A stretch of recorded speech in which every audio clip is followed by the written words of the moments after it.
Saudações a todos, nossos votos de muita paz, sejam todos muito bem-vindos a mais um estudo das parábolas de Jesus aos sábados.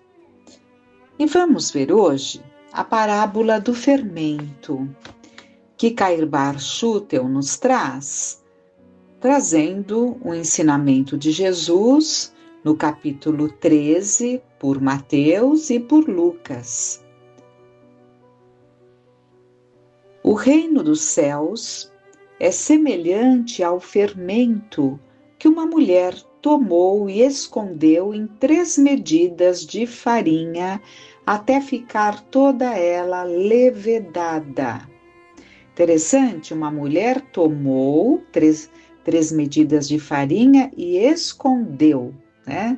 Então, o reino dos céus é semelhante ao fermento que uma mulher tomou e escondeu em 3 medidas de farinha. Não há quem ignore, nos diz Cair Bar Schutel, que o processo de panificação lança-lhe um tanto de fermento na massa de farinha, mistura-se e espera-se que fique toda levedada, para o que muito concorre o calor, né? Então, todos que conhecem um processo, não é nenhuma surpresa, né? Todo o processo de panificação, quer dizer, ali a fabricação de um pão, lança-se um fermento, né? Senão a massa não cresce. Então, lança-se o fermento na massa de farinha, mistura-se, espera-se que ela fique toda levedada, né? Aparentemente, quem vê a massa não diz que tem fermento. Entretanto, depois de algumas horas, a própria massa levedada acusa a presença do mesmo. Assim é o reino dos céus. O homem não se pode transformar de simples e ignorante em elevado e sábio de um momento para o outro. Como o levedo não transforma a farinha na mesma hora em que nela é posto. Então, Jesus sabiamente usava as comparações para que todos entendessem, usando a realidade ali dos trabalhos, das vivências, né, do povo judeu. E quando você coloca ali o fermento na massa, na farinha que vai dar ali o pão, não acontece absolutamente nada, nem se percebe a presença do fermento misturado à farinha. Mas passado o tempo, com os cuidados necessários, trabalhando a massa, né? Aguardando, né, o processo de levedação, aí perceberemos claramente ali a presença do fermento, porque a massa cresce. A massa cresce. Então, Jesus está colocando que o reino dos céus é justamente isso. É uma transformação que vai acontecendo dentro, né, de cada um, como o levedo, né, vai transformando a farinha. Aos poucos, à medida que ouve a voz dos profetas, a palavra dos emissários do alto, a inteligência do homem se vai esclarecendo, e se seu espírito se transforma, ele assimila o reino dos céus, que, à prima face, lhe pareceu um enigma, mas depois se lhe apresentou positivo, racional e lógico. Então, no primeiro momento, está escondida aquela capacidade de crescimento, né? Mas conforme vai se esclarecendo, né? E vai desenvolvendo todo esse entendimento, o espírito vai caminhando nesse processo. Quem diria que uma só medida de fermento em 3 medidas de farinha leveda a mesma? É preciso, porém, lembrar que o calor, não só na farinha para o pão, como também no homem para a transformação de espíritos, é indispensável. E este calor pode traduzir-se na atividade que empregamos para o progresso que somos chamados a conquistar. Então, a massa ela cresce com muito mais facilidade com a ação do calor, né? Por isso que trabalha-se bem a massa, né? E ela vai crescendo na medida em que você trabalha, e conforme você trabalha, ela vai se esquentando, e quando você põe para assar, cresce, né? Na hora que assa, começa a crescer. Então, tudo isso é um cuidado, uma consequência do calor. Então, o que seria esse calor transformando, traduzindo para as nossas vidas? Seriam as atividades que fazemos, né? E que nos levam a um crescimento íntimo, que resulta, né? Nesse levedo, né? Nesse crescimento para o alto. Então, isso é muito, muito interessante. Em seguida, ele nos traz a parábola do tesouro escondido. O reino dos céus, é interessante. Agora há pouco nós vimos o fermento escondido na farinha. Então, 3 porções de farinha e uma de fermento, né? Já produz todo aquele resultado. E aqui é também um tesouro escondido. Vamos ver. O reino dos céus é semelhante a um tesouro que, oculto no campo, foi achado e escondido por um homem, o qual, movido pelo gozo, foi vender tudo o que possuía e comprou aquele campo. Quem nos relata isso é Mateus, no capítulo 13, 44, que é o mesmo capítulo da parábola do fermento, que Jesus foi contando pequenas parábolas. Houve um momento ele contou várias pequenas, uma atrás da outra, tanto que Mateus, no mesmo capítulo, a do fermento é no versículo 33 e a do tesouro escondido é no 44. Vamos ver então o entendimento dessa parábola. O homem tem resumido a sua tarefa na terra a procurar tesouros e achar tesouros, a esconder tesouros, a vender o que possui para comprar campos que tenham tesouros. Assim tem acontecido, assim está acontecendo. Para que trabalha o homem na terra? Para que estuda? Para que luta a ponto de matar o seu semelhante? Para possuir tesouros. Jesus, sabendo dos artifícios que o homem emprega na conquista dos tesouros, fez do tesouro escondido uma parábola, comparando-o ao reino dos céus. Tê-lo, naturalmente, para que os que recebessem esses conhecimentos também empregassem todo o seu talento, todos os seus esforços, todo o seu trabalho, toda a sua atividade, todos os seus sacrifícios na conquista deste outro tesouro, a qual ele chamou imperecível, lembrando que a traça e a ferrugem não o corrompem, e os ladrões não o roubam. Então, Jesus está aqui falando sobre esse tesouro escondido através de uma parábola e compara com o reino dos céus, né? Então, emprega-se todo o talento, todos os esforços, todo o trabalho, toda a atividade, todos os sacrifícios na conquista deste outro tesouro, a que ele chamou de imperecível. Então ele compara, alerta, mostrando que nós estamos sempre atrás de um tesouro escondido, sempre atrás ali de algo que acrescente, né? Uma melhoria àquela nossa condição. Então, sempre não vivemos os tempos dos tesouros, né? Como era antigamente, que as pessoas escondiam, o que elas tinham ali na terra e quantas vezes adoeciam, não contavam para ninguém, ali ficavam tesouros e em algum momento alguém encontrava. Então ficou muito isso de tesouros escondidos, né? Então sempre esse sonho. Agora não são mais tesouros, mas são loterias, jogos, enfim, né?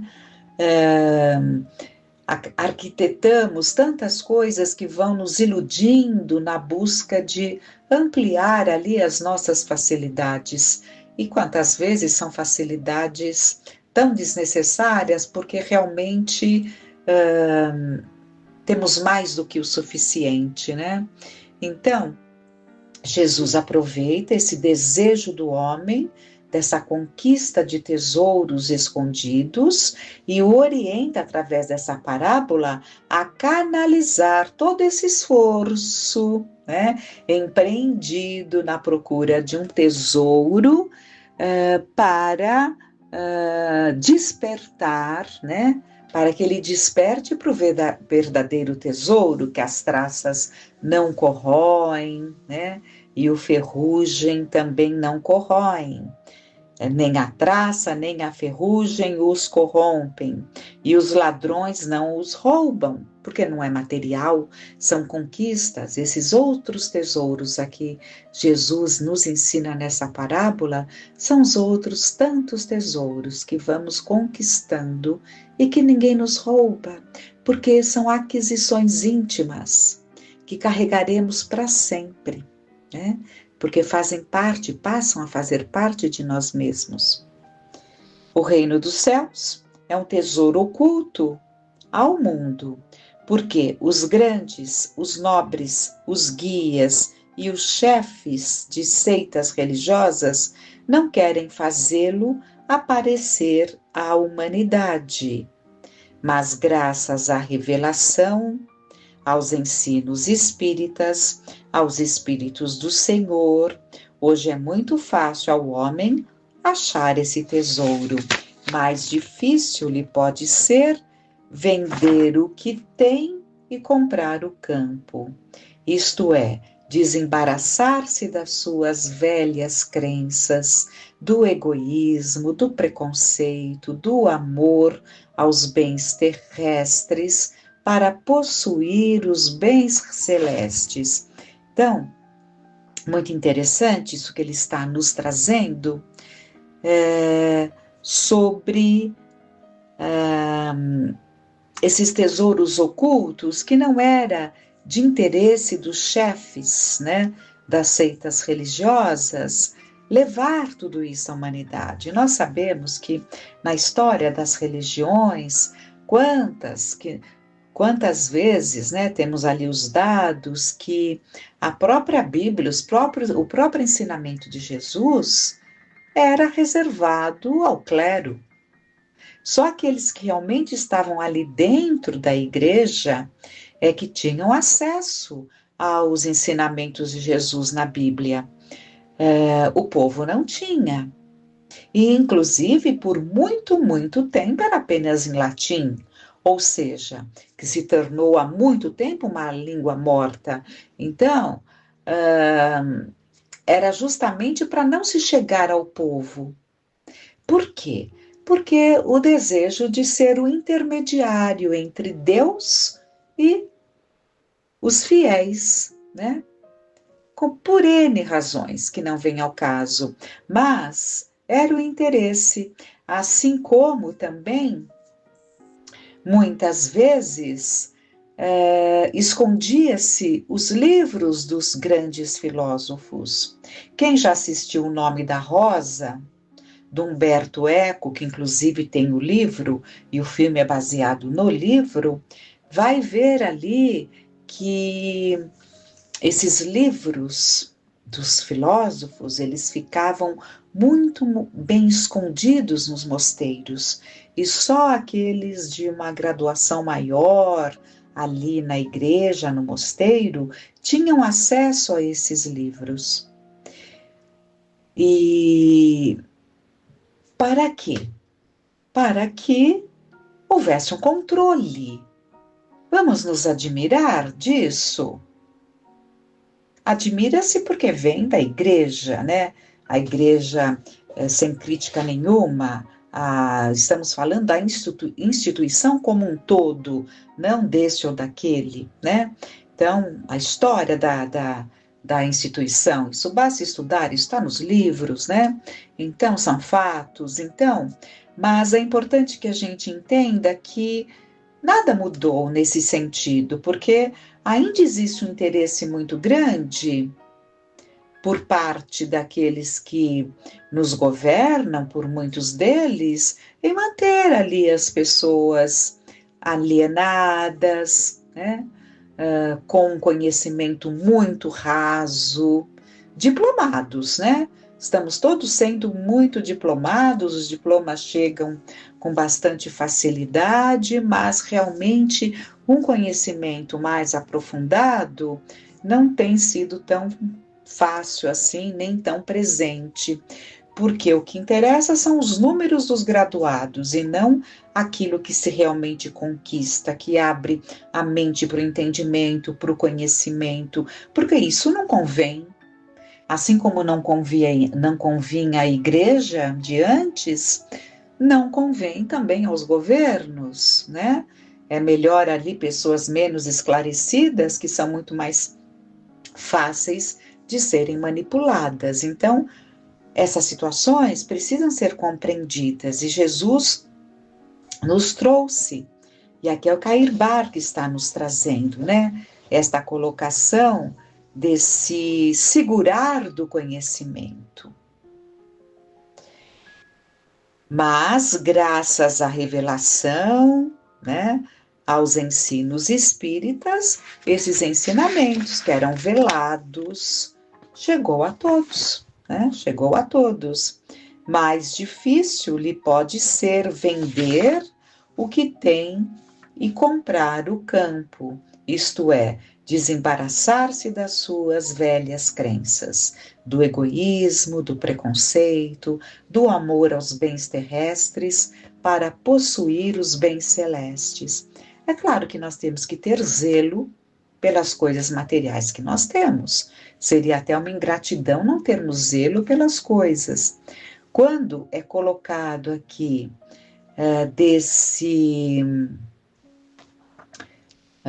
aqui do amor aos bens terrestres, né, esse desapego aos bens terrestres, é no sentido de que nós não podemos priorizar os bens terrestres em detrimento dos bens materiais, porque quantas vezes, para preservarmos um bem, acabamos nos perdendo. E Jesus nos ensinou de que vale o homem ganhar o mundo e perder a própria alma. O que significa isso? Usar meios que faz com que ele se atrase, com que ele perca a oportunidade de crescimento, ganhando até os resultados que ele deseja dentro da parte material, mas perdendo a alma, vendendo sua alma, né? Então, é importante que entendamos esses ensinamentos e o Cair Bar continua. Materializado como está, o homem prefere sempre os bens aparentes e perecíveis, porque os considera positivos. Os bens reais e imperecíveis, ele os julga abstratos. A parábola do tesouro escondido é significativa e digna de meditação. O homem terreno morre e fica sem seus bens.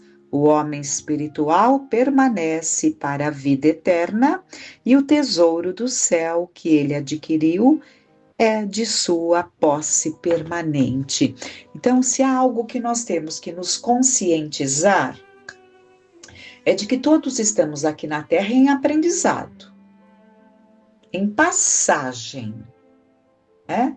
Passagem, por quê? Se aqui não é o nosso local de morada fixo, é uma passagem. Onde é realmente a nossa morada? No plano espiritual. As encarnações se dão para nos auxiliar nesse processo de crescimento. Se dão e se darão porque são indispensáveis. Mas o que realmente importa, e nós não nos damos conta, é aquilo que estamos adquirindo verdadeiramente e que tem valor imperecível, ou seja, o nosso corpo se decompõe, mas nós levamos na nossa bagagem espiritual, porque faz parte das nossas conquistas. Mas será que é a esta bagagem que nós damos a devida atenção? Será que mesmo conhecedores de tudo isso que conhecemos, porque é uma doutrina tão clara, tão evidente, tão esclarecedora, mas será que realmente esse entendimento foi incorporado por nós? Se foi, meditemos. Quais têm sido as nossas escolhas? Como temos cuidado dos nossos pensamentos, sabendo que somos responsáveis não só pelo que fazemos, mas muito, muito, muito também pelo que pensamos. O que pensamos não nos confere penalidade humana. Ninguém pode ser punido por ter pensado, por ter tido uma intenção. Mas Deus conhece as nossas intenções e nas suas soberanas e divinas leis há a lei de causa e efeito, causa e consequência. Então, se pensamos de uma forma equivocada, não há como não sofrermos o retorno desses pensamentos nocivos, que trarão consequências. Então, como estão sendo essas nossas escolhas, se verdadeiramente temos entendido que a bagagem que nós levamos por lado de lá não é exatamente aquilo que tanto prezamos no nosso dia a dia. Então, sábias reflexões, essas duas parábolas nos trazem que reflitamos nesses ensinamentos, porque é preciso, mais do que nunca, nos familiarizarmos com Jesus. E para nos familiarizarmos com Ele, precisamos conhecê-lo. Porque Ele nos conhece. O pastor conhece as suas ovelhas. E a sua ovelha conhece a voz do pastor. Mas será que nós estamos no redil ou estamos afastados? Então, que fiquemos atentos, para conhecermos essa voz que nos chama, nos convida. Nós temos que nos familiarizar, mas com Jesus. De que forma? Entendendo os seus pensamentos, entendendo sua essência, conhecendo-o pelos textos que o Novo Testamento nos trazem, através dos 4 evangelistas, João, Marcos, Lucas e Mateus, os 4 evangelistas. E completando nós espíritas com as entrelinhas, as coisas que foram ditas e não constam no Evangelho, foram ditas na intimidade, que estão lá, trazidas, como pérolas. Já trouxemos muitos exemplos, como pérolas que nos ajudam, a desbravar esse caminho de conhecimento para alcançar Jesus. Mais do que nunca, temos que pensar que participação Jesus tem tido na minha vida. Penso nele, me dirijo a ele, o que faço tem sempre como objetivo seguir os seus ensinamentos, porque afinal ele é o nosso modelo e guia da humanidade. Nas minhas conversações, não só nos meus pensamentos, mas nas minhas conversações em família, tenho trazido Jesus como uma realidade presente para que todos possam aprender a vivenciar essa grande experiência que mais do que nunca nos aponta que se estivermos distanciados do Cristo, ainda teremos muito a amargar. Não porque aquele que crê não terá suas provas, seus desafios, mas aquele que crê saberá lidar de uma forma muito mais tranquila e confiante com as situações que a vida lhe traz. Muito a refletir. Peçamos a Deus, peçamos a Jesus que nos ajude nesse processo enriquecedor de trazermos Jesus para o nosso coração, para a manjedoura do nosso coração. Que fiquemos em paz.